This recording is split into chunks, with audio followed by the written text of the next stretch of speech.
se você for no Instagram da Folha, né? Galera, aí se vocês forem no Instagram da Folha, vocês vão ver que a gente postou muita coisa do desfile e postamos, inclusive, a arquibancada toda enlouquecida, gritando Lula, né?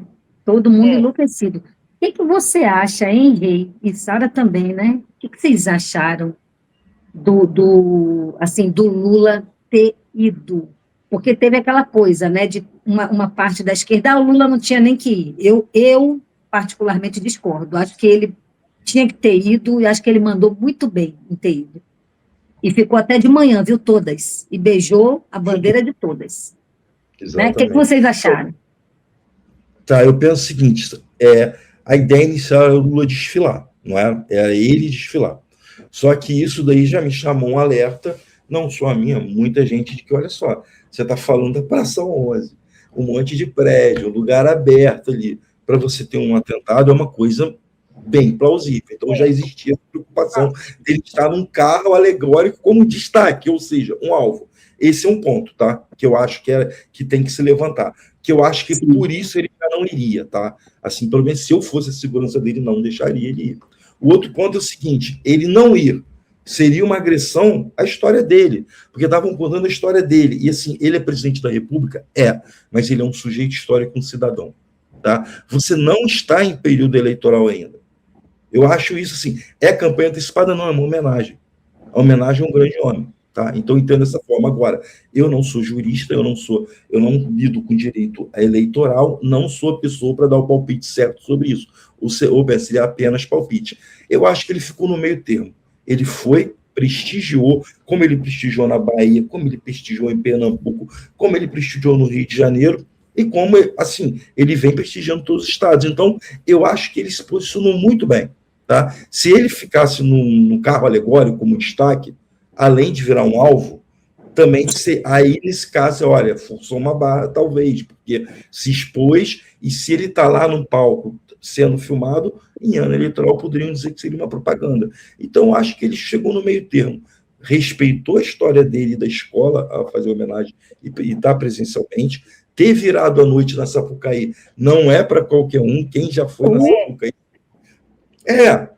Você vai na Sapucaí um dia... eu com 40 não conta? Não, pois é. Eu com 40 não conta? Eu com 48 não dou conta também, sabe? E assim, Xanda sabe. Gente, e o jeito que ele estava pulando no camarote aqui, vocês viram como é que ele pulava? Gente do céu! Tem gente com metade da idade dele, né? Nós aqui com menos, quase metade. Se a gente pular daquele jeito, no dia seguinte o joelho está todo creque-creque. Todo quebrado. E assim, olha que interessante, a mídia progressista desesperada, a mídia mainstream atacando, e o Lula, gente, dane-se, eu vou curtir meu carnaval. E ele fez o que tinha que fazer, curtiu o carnaval dele. E curtiu pra caramba. Curtiu muito, estava no Baiana System, eu queria estar no Baiana System. Sabe, ele estava na Sapucaí, no lugar que ele tinha que estar. Ele viajou Brasil, então ele fez o certo, ele aproveitou o carnaval dele e deixou os outros quebrar e baterem cabeça por aí. Tá certo, velho. Não, ele fez um roteiraço, não foi? Ele foi lá no Galo da Madrugada. Ele fez o roteiro, que é um roteiro assim que todo mundo gostaria de fazer.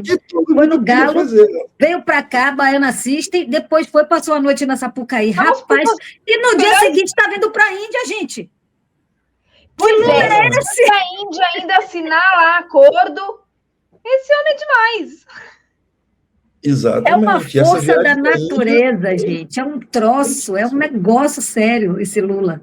Eu sou muito suspeita para falar, entendeu? Porque eu sou a pessoa que sou. Eu fui, né? Não sei se eu te falei isso já, mas eu já falei aqui em algumas ocasiões. Eu fui para posse, né?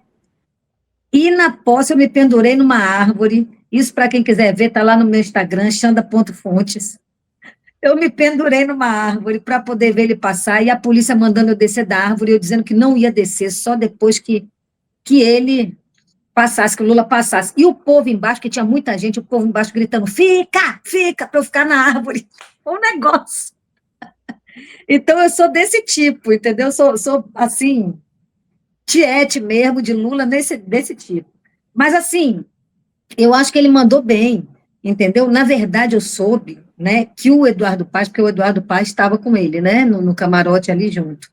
Então, o Eduardo Paes falou que era tradição, por exemplo, né, de prefeito, enfim, político que estivesse lá, e beijar a bandeira e tal, não sei o quê. Só que aí, se ele fosse beijar a bandeira só da escola que ele desfilou, ia ficar esquisitíssimo. Claro. Entendeu? E aí, como ele que ele desfilou o quê? Que ele foi homenageado, porque ele não desfilou. E daí, como ele queria, né? Ele queria dar esse beijo. Gente, você tinha que ver a cara da porta-bandeira do mestre-sala da Escola Acadêmicos de Niterói, quando ele foi beijar a bandeira e beijou a mão dele, gente. O Lula é um negócio sério, gente. E aí, por causa disso, ele falou, não, então eu vou ficar aqui até a última, para poder beijar. Ele ficou lá até a última. Eu fico imaginando se der café a ele. Café, porque não é possível, gente. Eu chego uma hora no evento desse, que eu falo assim, quero ir embora.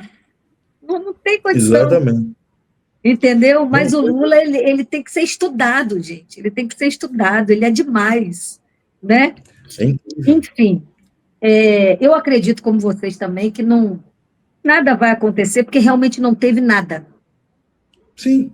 Mas ainda vai ter barulho, né? Eles estão tentando, de todas as formas. Mas eu não sei se vocês já viram que em Manaus tem outdoor do Flávio Bolsonaro, que em Brasília tem outdoor da Michele Bolsonaro.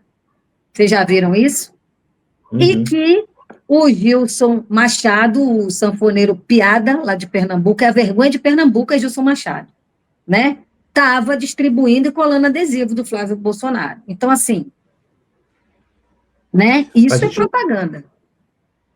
A gente não pode esquecer que em 2022 o Bolsonaro gastou mais de 70 bilhões de reais, literalmente, para ser reeleito, e a campanha de 22 do Bolsonaro começou em 1º de janeiro de 2019.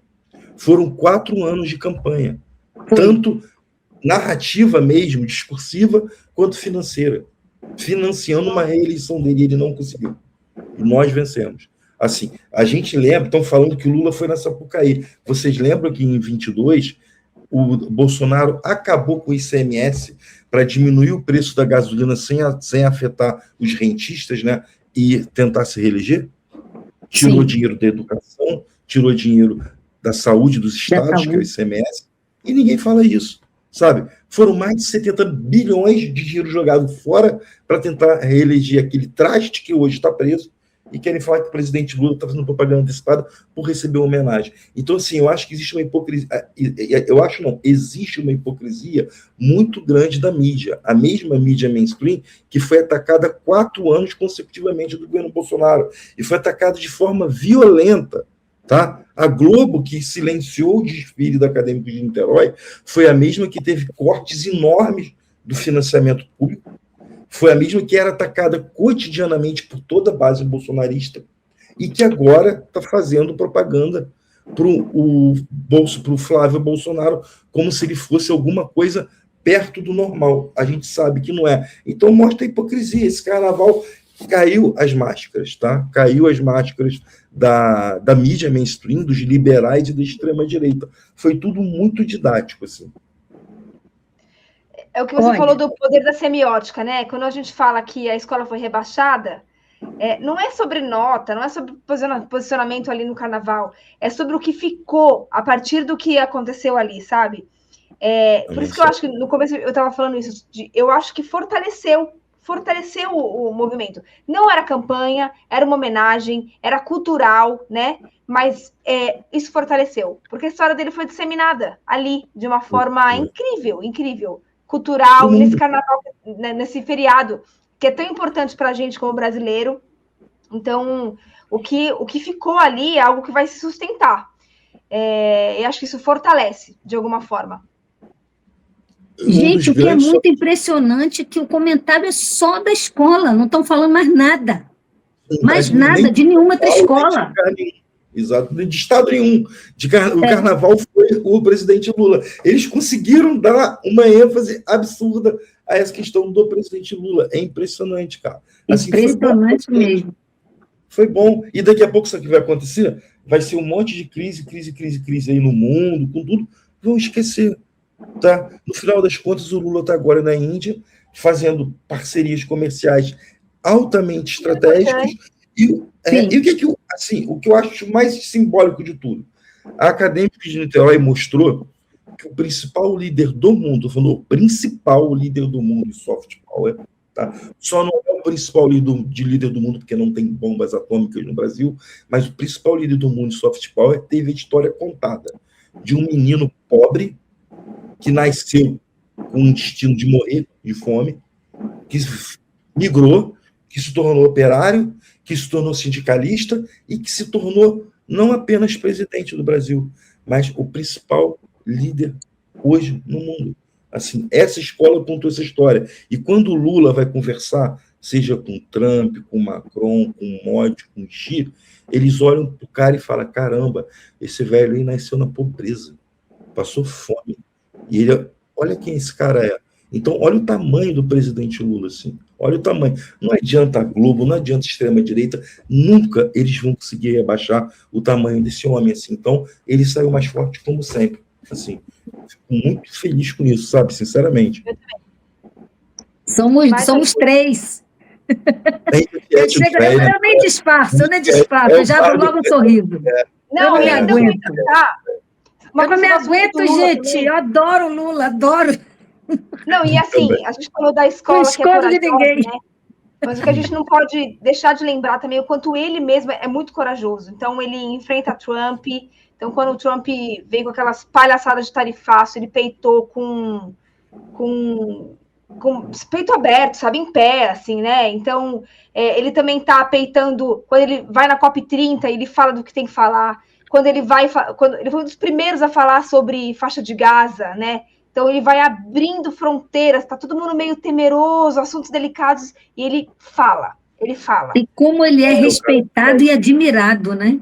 Admirado. Então, outra coisa importante que ele está fazendo também nesses últimos dias é ir participar lá dessa reunião de países em torno do assunto do impacto da IA. Uhum. Alguém está olhando para isso. Acabou de sair também o pacote, ele conduziu lá um processo de ações climáticas, como vai tornar o país resiliente. Então, ele está com pautas muito importantes. Você falou, né, das coisas que não tem muita audiência, né, Rei? Você falou da cultura afro, né, do samba. O meio ambiente também não está dentre as pautas mais faladas e mais seguidas e mais ouvidas. E ele fala desse assunto, ele se preocupa com isso e ele é, de novo, um cara corajoso de colocar isso à frente de outros tantos assuntos importantes, né? É claro que nem tudo, né, pele da devastação, por exemplo, foi uma grande tristeza, né, porque ele chegou com aquele pacote horroroso, ele colocou vetos, que ainda assim foram 50 e poucos vetos, e eram poucos até, diante de todo o projeto, né, e foi derrubado o veto e seguiu adiante. Mas é isso, a gente tem pelo menos ele olhando para esse tema e vetando o que é possível, porque a gente sabe que isso aqui é um grande lobby, né? Olha, não, exatamente. Pode falar, Rei, fala. Não, quer ver uma coisa que é interessante? Teve o sequestro do Maduro logo depois dos ataques dos Estados Unidos e ataques verbais no Ártico, a Groenlândia. Nesse meio período, que tem o sequestro tem um pouco mais de 2 meses, mas nesse meio tempo, mais recente, o presidente Lula falou com mais de 20 líderes globais. Depois que o Lula, que teve o sequestro do Maduro, ele começou a ligar para um monte de gente. Ele ligou, por exemplo, não sei se vocês vão lembrar daquele do discurso no G7 do Mike Carney, que é o primeiro-ministro canadense. Ele havia falado com Lula uma semana antes, um pouco menos. O discurso do Mike Carney é o estado da arte do realismo político do século XXI. Foi um discurso histórico. O Lula falou com Modi, com Xi, com Putin, com Macron, com Stammer, com Merz, com o presidente de Porto Rico, que eu não lembro o nome, falou com a Delcy, falou com Petro. Eu sei que falou com mais de 20 líderes. Isso enquanto os Estados Unidos estava tensionando o Trump o mundo inteiro. Lembra que o Trump estava falando do Conselho da Paz, de chamar o Brasil, que aquilo é um absurdo, aquele Conselho da Paz lá de Gaza? O Lula foi lá e bancou, não existe Conselho da Paz sem uma representação palestina e sem que seja apenas para os palestinos, porque nós já temos a ONU. O Lula agora, Sara, está na Índia, ele tem uma coisa incrível que aconteceu hoje que ninguém vai dizer da mídia mainstream. O Lula apoiou a iniciativa da China de nova governança global que foi apresentado ano passado na ONU. E ele apoiou para quem nessa iniciativa existe um dos eixos nova governança para a internet global, ou seja, você tirar o poder do eixo do Vale do Silício dos Estados Unidos do Norte global e colocar no Sul global. É muita coragem no ano de campanha eleitoral, onde você vê que essas big techs querem derrubar o presidente Lula. É muita coragem quando você tem um louco querendo atacar o mundo inteiro e o presidente Lula peitando. Sim, tá? O presidente Lula, ele é um articulador hoje, não somente no Brasil. Essa questão, assim, por exemplo, um dos objetivos dele é reconquistar o lugar da ONU como um espaço de governança global, sabe? De mediação. Então, assim, é um homem gigantesco, cara. Temos críticas à política econômica, eu tenho um monte, tá? Mesmo sabendo dos limites, tá? Eu sei dos limites. Tem erros na política econômica? Tem, mas olha a correlação de força. Olha o Congresso. Eu sou pesquisador, eu tô meio... Exatamente, ele faz milagre ali. Faz milagre. Assim, eu sou pesquisador, eu tô meio puto da vida que não tá saindo quase edital, sabe? Pesquisador vive de edital para fazer ciência. Porque é o Estado que precisa bancar o desenvolvimento do país científico, tecnológico e inovação. Estou chateado que não está vendo. Mas o artista também. O artista também, os editais de cultura. Mas a gente tem uma compreensão, né, Xanda? A gente sabe que, cara, o dinheiro está indo para a emenda Pix. Para esses deputados do extremo-direita do Centrão fazer comprar voto nos seus currais eleitorais. Ao invés desse dinheiro, que são bilhões, estarem sendo investidos na universidade, nas artes, sabe? Em festivais culturais, sabe? Então, assim, a gente está vendo isso acontecer e o presidente Lula tentando governar dentro desse caos institucional que a gente está vendo. O que está acontecendo agora em relação, por exemplo... Quem institucionalizou isso? Né? Que foi aquele capiroto daquele Bolsonaro.